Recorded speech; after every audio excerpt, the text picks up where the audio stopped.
Iran Israel युद्धामध्ये आतापर्यंत 865 जणांचा मृत्यू झाला तर 3000हून अधिक लोक जखमी झाले. इराणमध्ये आणखी नुकसान करण्याचे इस्रायलचं टार्गेट असल्याची माहिती समोर येते. इस्रायलनं पुन्हा एकदा इराणच्या लष्करी तळांवरती हल्ला केला. इमाम हुसेन स्ट्रॅटेजिक मिसाईल हेडक्वार्टरसह अनेक ठिकाणं उद्ध्वस्त केल्याचा इस्रायलनं दावा केला. जर सध्याचे इराण शासन इराणला महान बनवण्यात अयशस्वी ठरत असेल तर सत्ताबदल का होणार नाही असा सवाल ट्रम्प यांनी केलाय. इराणच्या परमाणु ठिकाणांवरती हल्ला केल्यानंतर ट्रम्प यांनी हे ट्विट करत सवाल केला. अमेरिकेच्या हल्ल्यानंतर इराणमधील फोर्दोन न्यूक्लिअर साईटचे एंट्री पॉइंट नष्ट झालेत. डोंगराळ भागात देखील मोठं नुकसान झाले तर समोर आलेल्या सॅटेलाईट फोटोतून जमीन खचल्याचं स्पष्ट दिसतंय. अमेरिकेच्या हल्ल्यानंतर मॉस्को इथे रशियाचे राष्ट्रपती व्लादिमीर पुतीन यांना भेटणार असल्याचे इराणचे परराष्ट्र मंत्री अब्बास अराघची यांनी म्हटलंय. तर दुसरीकडे अनेक देश इराणला आपली अण्वस्त्र देण्यास तयार आहेत असा दावा रशियाचे माजी राष्ट्रपती दिमित्री मेदवेदेव यांनी केलाय. अमेरिकेनं इराणवरती केलेल्या हल्ल्याच्या पार्श्वभूमीवर इराणनं तेलपुरवठा करणाऱ्या जहाजांसाठी अत्यंत महत्त्वाची असलेली अरुंद हॉर्मुझची सामुद्रधुनी बंद करण्याच्या प्रस्तावाला मंजुरी दिली. त्यामुळे निम्म्या जगावरती इंधन तुटवड्याचं आणि दरवाढीचं संकट येऊ शकतं. इराण सतत हॉर्मुझची सामुद्रधुनी बंद करण्याची धमकी देते. या पार्श्वभूमीवर भारतानं एक मोठं पाऊल उचललंय. भारतानं मध्य पूर्वेतील पुरवठादारांऐवजी रशिया आणि अमेरिकेतून जास्त तेल आयात करणं सुरू केलंय. अमेरिकेने इराणच्या 3 अणु केंद्रांवरती हवाई हल्ले केले. त्यानंतर इराणची अणु ठिकाणं पूर्णपणे उद्ध्वस्त झाली आहेत असा दावा डोनाल्ड ट्रम्प यांनी केला. दरम्यान या कारवाई अंतर्गत इराणवरती हा हल्ला करण्यात आलाय. या कारवाईला मिडनाईट हॅमर असं नाव देण्यात आलं.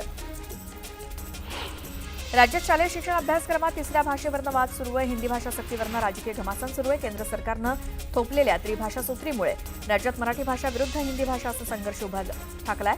तर मनसे अध्यक्ष राज ठाकरे यांनी थेट सत्ताधाऱ्यांना हिंदी भाषा सक्तीच्या शिक्षणाच्या विरोधात इशारा दिलाय. त्याच पार्श्वभूमीवर राज्य सरकारनं त्रिभाषा सूत्री संदर्भात बैठक बोलावली आहे. मुख्यमंत्र्यांच्या निवासस्थानी या बैठकीचं आयोजन केलंय.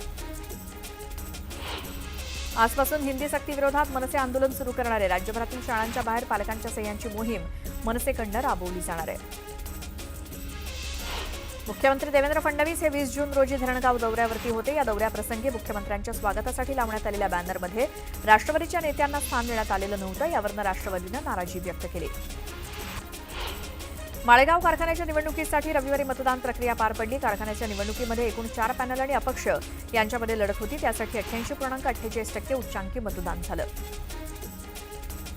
अहमदाबादमध्ये झालेल्या विमान अपघातानंतर एअर इंडिया विमान कंपनीला मोठा फटका बसताना दिसतोय. या अपघातानंतर एअर इंडियाच्या विमानांबद्दल आणि उड्डाणांबद्दल अनेक तक्रारी येत आहेत. अशातच डीजीसीएनं एअर इंडियाला एक गंभीर इशारा दिलाय.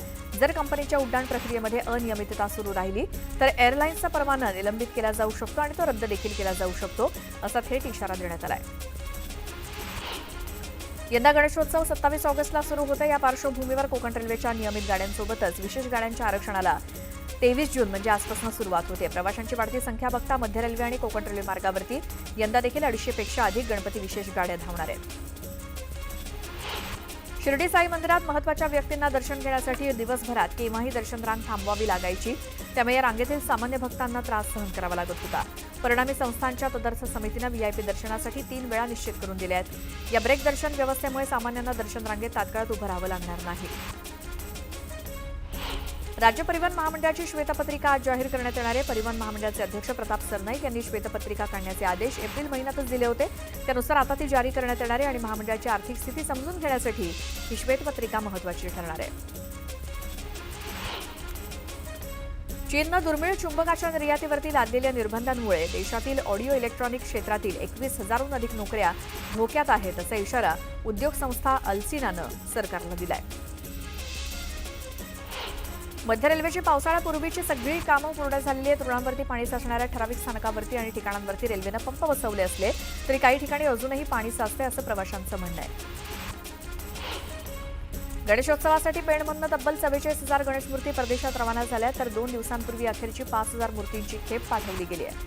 अमेरिका, इंग्लंड, न्यूझीलंड, थायलंड आणि मॉरिशस या देशात प्रामुख्यानं मूर्ती पोहोचत आहेत. मुंबईतील डीएन नगर ते दहिसर पूर्व मेट्रो 2 आणि अंधेरी पूर्व ते दहिसर पूर्व मेट्रो 7 या मार्गिकेवरती प्रवाशांकडून डिजिटल तिकिटाचा वापर वाढला असून 18 जून रोजी एका दिवसात तब्बल 65% प्रवाशांनी व्हॉट्सअप तिकीट काढून प्रवास केल्याचं समोर आलंय. राज्यातील शाळा सुरू झाल्यानंतर शालेय विद्यार्थ्यांसाठी गणवेश, बूट आणि पायमोजे यासाठी शालेय शिक्षण विभागानं 53 कोटी रुपयांचा निधी वितरित केलाय. त्यामुळे यंदाचं शालेय शिक्षणाचं साहित्य विद्यार्थ्यांपर्यंत प्रत्यक्ष पोहोचण्यास विलंब होण्याची चिन्ह आहेत. नाशिक सिंहस्थ कुंभमेळ्याच्या पार्श्वभूमीवर रस्ते सुविधा, आवश्यक रस्त्यांची निर्मिती केंद्रीय रस्ते वाहतूक मंत्रालयामार्फत करण्यास केंद्रीय वाहतूक मंत्री नितीन गडकरी यांनी मान्यता दिली. लवकरात लवकर डीपीआर करून निधी उपलब्ध केला जाईल असा निर्णय घेण्यात आलाय. पुण्यामध्ये वारीच्या काळात येणाऱ्या वारकरी आणि प्रवासी यांना अडचणी येऊ नयेत यासाठी मेट्रोच्या मार्ग 1 आणि 2 या लाईनवरती अतिरिक्त 130 फेऱ्या चालवल्या गेल्यात. याचा फायदा मेट्रो आणि वारकऱ्यांना देखील झाला असून शहरातून तब्बल 3,19,000 नागरिकांनी मेट्रोतून प्रवास केला. लोकलमध्ये सुरक्षितता वाढवण्यासाठी मध्य आणि पश्चिम रेल्वेनं आता मोटरमन केबिनमध्ये सीसीटीव्ही कॅमेरे बसवण्याचं काम सुरू केलंय. सध्या मध्य रेल्वेच्या 25 लोकलमध्ये 50 सीसीटीव्ही यंत्रणा बसवल्या आहेत. आणखी 15 लोकलसाठी 30 यंत्रणा ऑर्डर करण्यात आल्या आहेत. राज्य परिवहन विभागानं ई बाईक टॅक्सी सेवेसाठी तयार केलेल्या नियमावलीवरती नागरिकांनी 85 सूचना हरकती नोंदवल्या आहेत. त्यात ई बाईक टॅक्सी सेवा सुरू करू नका अशी मागणी करण्यात आली आहे. या हरकती सूचना सरकारकडे पाठवलेल्या आहेत. धारावीचा पुनर्विकास झाल्यानंतर या भागाची शहराच्या अन्य भागाशी थेट जोडणी देण्यासाठी उपाययोजना करण्यास राज्य सरकारनं सुरुवात केली. त्यानुसार धारावीमध्ये मल्टीमोडल ट्रान्सपोर्ट हब विकसित करण्यासाठी MMRDAची नियुक्ती करण्यात आली आहे. म्युच्युअल फंडाचे नियम अधिकाधिक गुंतवणूकदार केंद्रित आणि उद्योगस्नेही बनवण्याचा निर्णय बाजार नियामक सेबीनं घेतलाय. त्यासाठी या नियमांचा आढावा सेबीकडून घेतला जातोय. सेबीचे कार्यकारी संचालक मनोज कुमार यांनी ही घोषणा केली. एप्रिल ते जून 2025 या तिमाहीत शुद्ध प्रत्यक्ष करांचं संकलन आदल्या वर्षातील समान कालावधीच्या तुलनेत 1.39% घसरून 4.59 लाख कोटी रुपये इतकं राहिलंय. कर संकलन मंदावल्यामुळे ही घसरण झाल्याचं सरकारनं जारी केलेल्या आकडेवारीतून समोर आलंय.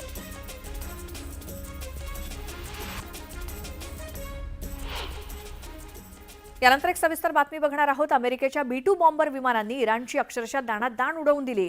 इराण इस्रायलच्या युद्धात अमेरिकेनं B-2 बॉम्बर विमानातनं हल्ला करत उडी घेतली. विध्वंसक अशा बंकर बस्टर बॉम्बची क्षमता बघून सगळं जग स्तब्ध झालंय.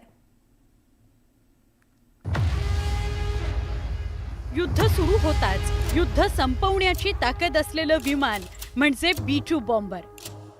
ही B-2 बॉम्बरची ओळखच पुरेशी आहे. अमेरिकेनं प्रचंड सामर्थ्य असलेलं B-2 बॉम्बर विमान आणि बंकर बस्टर बॉम्बच्या माध्यमातून अखेर रणांगणात शंखनाद केला. सलग 31 तास उड्डाण, हवेतच इंधन भरणं आणि शत्रू राष्ट्राच्या अण्वस्त्र प्रकल्पांवर अचूक हल्ला अशी अविश्वसनीय कामगिरी करून अमेरिकेनं इराणला धडकी भरवली. अमेरिकेनं इराण इस्रायल युद्धात उतरण्याचे आधीच संकेत दिले होते. इतकंच नव्हे तर तेहरान रिकामं करण्याचंही डोनाल्ड ट्रम्प यांनी इराणला बजावलं होतं. अमेरिका 2 आठवड्यांनंतर या युद्धात उतरणार असा अंदाज होताच, पण त्याआधीच अमेरिकेनं अग्निवर्षाव केला.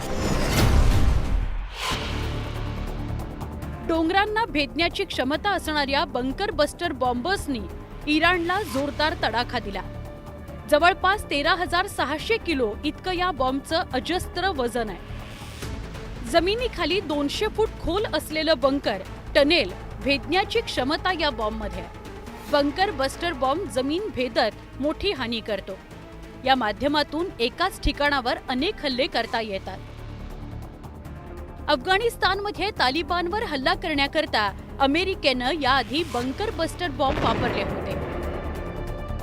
11,000 किलोमीटर चालून ही आली, यांनी त्याच्यावर हल्ला केला आणि 11,000 किलोमीटर परत गेली.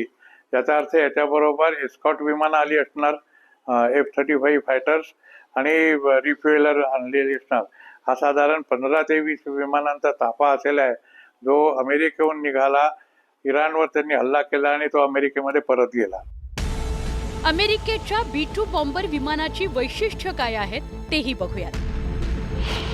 B-2 बॉम्बर विमान हे बॅट सारखं आणि शेपूट नसलेलं अत्याधुनिक लढाऊ विमान आहे. B-2 हे एक स्टिल्थ बॉम्बर असून रडार त्याला शोधूच शकत नाही. कमी आवाजामुळे ते शोधणं कठीण होतं. इतकंच नव्हे तर ते कोणत्याही उंचीवर उडू शकतं.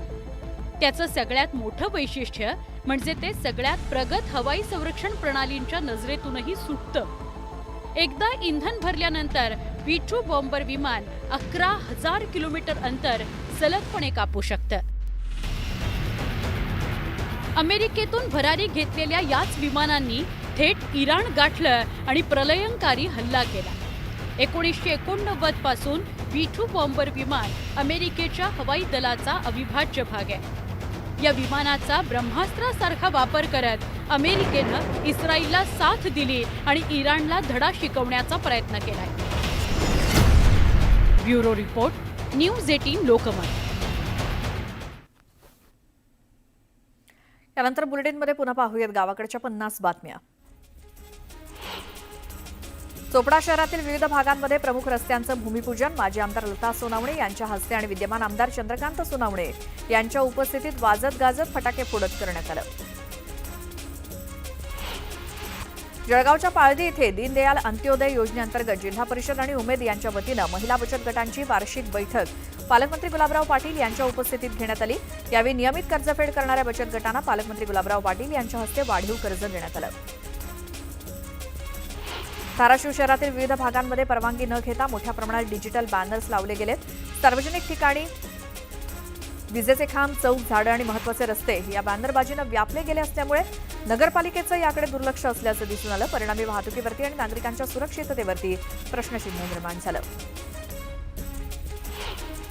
लातूर जिल्ह्याच्या औसा तालुक्यातील शिवारात बिबट्या आढळला. बिबट्याच्या हल्ल्यात 2 जनावरं दगावली असून परिसरात भीतीचं वातावरण आहे. त्यामुळे प्रशासनानं गावात दवंडी देऊन ग्रामस्थांना, शेतकऱ्यांना सतर्क राहण्याचं आवाहन केलंय. मुंबईला पाणीपुरवठा करणाऱ्या 7 तलावांमध्ये आज 3,88,523 दशलक्ष लिटर म्हणजेच 27% इतका पाणीसाठा पोहोचलाय. गेल्या काही दिवसात आटलेला पाणीसाठा 8% आता 26.84% पोहोचलाय. त्यामुळे मुंबईवरील पाणी कपातीचं संकट टळलंय. लोणावळ्यात पाऊस थांबताच धुक्याची चादर पसरली. त्यामुळे वातावरणात गारवा पसरलाय. याचीच पर्यटकांसोबतच चालकांना भुरळ पडते. महामार्गावरचं सौंदर्य डोळ्यांचं पारणं फेडण्यासारखंच आहे. दक्षिण रायगडमध्ये 2 दिवसांपासून पावसानं उसंत घेतली तर कधी पाऊस कधी ऊन पडतंय. त्यामुळे आल्हाददायक वातावरण आहे आणि अनेक धबधबे पर्यटकांना भुरळ घालतायत. त्यामुळे रायगडमधील धबधब्यांवरती पर्यटकांनी गर्दी केली.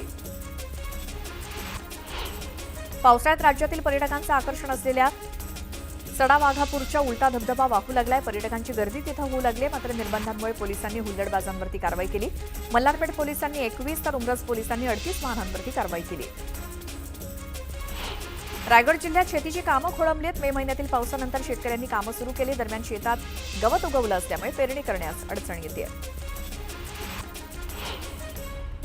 अमळनेर तालुक्यातील शेतकऱ्यांना अद्यापही दमदार पावसाची प्रतीक्षा आहे. पावसाअभावी केळी पीक करपू लागले तर पावसाअभावी 40% क्षेत्रावरती दुबार पेरणीचं संकट शेतकऱ्यांवरती ओढावलंय.